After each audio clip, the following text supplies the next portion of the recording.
um barco e coloca 40 meses de autonomia dentro, a gente coloca 40 meses do próprio futuro. A diferença é que depois a gente vive esse futuro.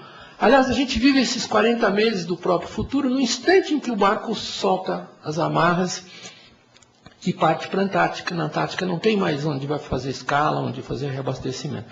Então, essa experiência ao longo dos anos, para mim é maravilhosa. Eu não me incomodo de parar de navegar, mas eu não vou conseguir nunca parar de ficar construindo barcos e dar uma navegadinha de vez em quando para a Antártica. Em janeiro eu queria muito levar as minhas filhas, a Marina.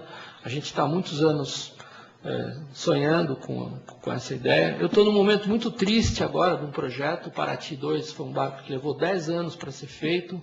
Igualmente, ele construiu um currículo único, um currículo do qual eu me orgulho. Foi o primeiro barco também tripulado que fez um novo contorno da Convergência Antártica.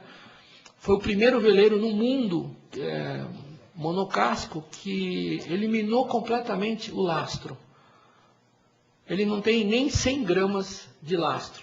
E quando eu decidi optar por um barco mais ousado em projeto, eliminar completamente o lastro, eu não estava inspirado nas tecnologias de ponta da França e da Nova Zelândia. Eu estava inspirado na sabedoria de pessoas muito mais importantes do que os engenheiros da NASA e que, infelizmente, nós brasileiros, nós não valorizamos. Eu estava inspirado na sabedoria do mestre saverista, do Calafate, do construtor de canoas, que passa a vida inteira dele no mar, que tem um conhecimento tecnológico fascinante, só que a gente não valoriza porque a gente acha que tecnologias são sempre botões eletrônicos. Amigo, o que é minar o lastro, pelo amor de Deus? O lastro de um veleiro é um peso que vai embaixo do barco para quando ele capotar, poder voltar. Então, todo barco à vela obrigatoriamente tem que ter um lastro, de um casco. Os catamarãs não têm lastro porque são que nem uma mesa, ficam apoiados. Foi uma opção extremamente ousada na época. Mas tinha um outro lado engraçado. Os franceses que trabalharam no projeto, eles falaram, puxa vida, mas você não tem nenhum estaleiro, o Brasil não tem um único barco importante, construído, quer dizer, tudo que tem no Brasil é dos clubinhos sociais, de uma elite que veleja, ou de esportistas de elite também, mas não tem a tradição de construção naval confiável e tudo mais. Engano deles, porque a gente tem, na verdade, houve crises no nosso país, mas a gente tem uma indústria naval extraordinária. Eles falaram, mas que absurdo fazer um barco usando perfis dobrados a frio, em vez de usar as técnicas convencionais, é uma técnica que nem os americanos usam ainda. O que eles não sabiam é que a dificuldade de se fazer um projeto, eu achei que a construção ia demorar 4 a 5 anos, na verdade demorou quase 7 anos. A dificuldade era tão extraordinária, a dificuldade burocrática, a dificuldade financeira, a dificuldade de formar as pessoas. A gente tinha que primeiro montar uma escolinha de soldadores. Por isso que a gente não foi fazer. Todo mundo pergunta, por que você fez o barco em Itapevi, longe do mar, e não no Rio de Janeiro ou em Santos? Porque é impossível chegar no estaleiro. Primeiro, eu não tinha dinheiro para pagar um estaleiro convencional. Segundo, se eu contrato uma obra num estaleiro convencional e fico sem dinheiro 2 anos depois, eu perco o barco. Terceiro, se eu quiser mudar o processo de um estaleiro convencional, eu não vou conseguir mudar. Então, a gente não sei de onde veio essa luz, mas a gente sabia que era tão difícil que era melhor começar quebrando pedras. E a gente começou o projeto quebrando pedras em Itapevi. Parece uma história absurda, mas foi uma história muito feliz. O DVD não aborda esse pedaço, só o pedacinho quando o barco sai, mas esse processo é muito gratificante, porque neste processo a gente descobriu o fantástico universo de talentos humanos que tem o Brasil. Modéstia à parte, hoje o barco está pronto, é impecável, esse barco novo já tem 69 mil milhas, vai fazer 70 mil milhas aí o mês que vem.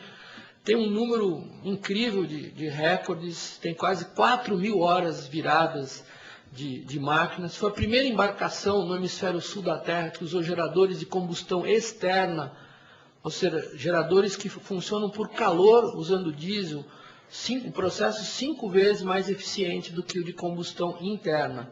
Uma patente de motores de 1816 que o mundo abandonou e agora as empresas de alta tecnologia estão retomando. A gente aprendeu muito com esse processo e hoje esse barco está absolutamente pronto. E é um momento triste, eu queria dizer, porque chegou aquele instante em que a obra está feita, pronta, perfeita, impecável, e a gente olha para ela e não tem mais nada para ser feito. Ele fez uma volta ao mundo maravilhosa, ele já foi 5 vezes para a Antártica.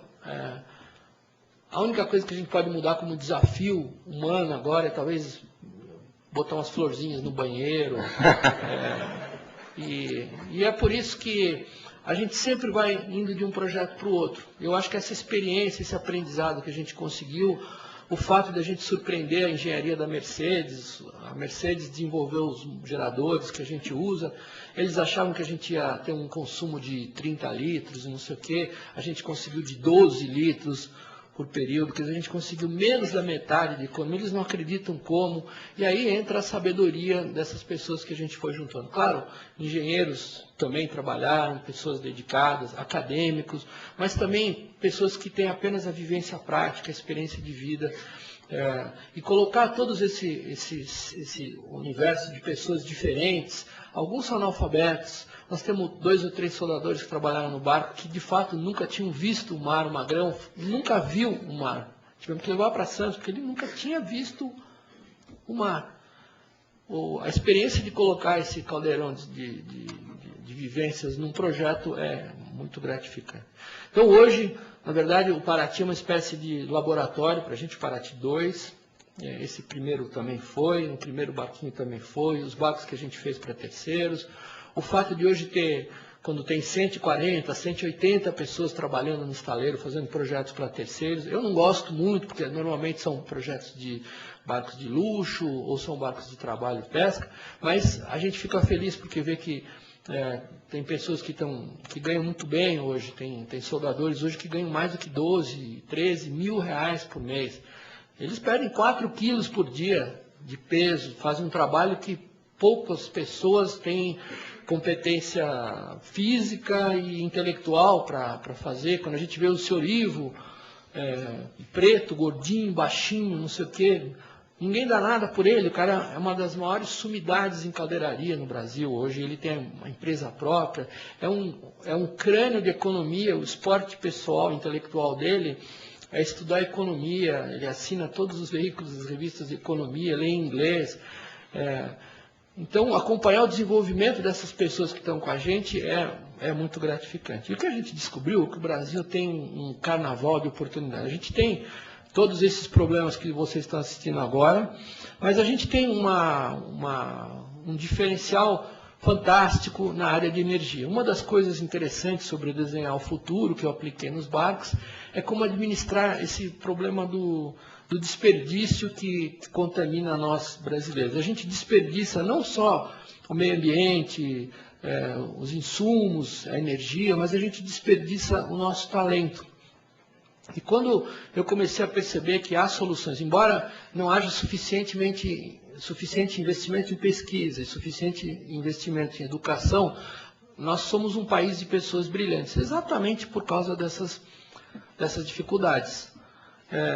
Como eu disse, quando a gente estava fazendo o Paraty 2, eu expliquei para os franceses e falei, olha, para nós a dificuldade de fazer um barco vagabundo igual a todos que tem aí na França, ou fazer o melhor barco que a mente humana pode conceber, a diferença de trabalho é pequena. Os problemas em volta são tão maiores, é tão mais complicado arrumar o lugar, formar as pessoas, resolver os problemas burocráticos, trabalhistas, tecnológicos, que já que vamos fazer algo que ninguém fez.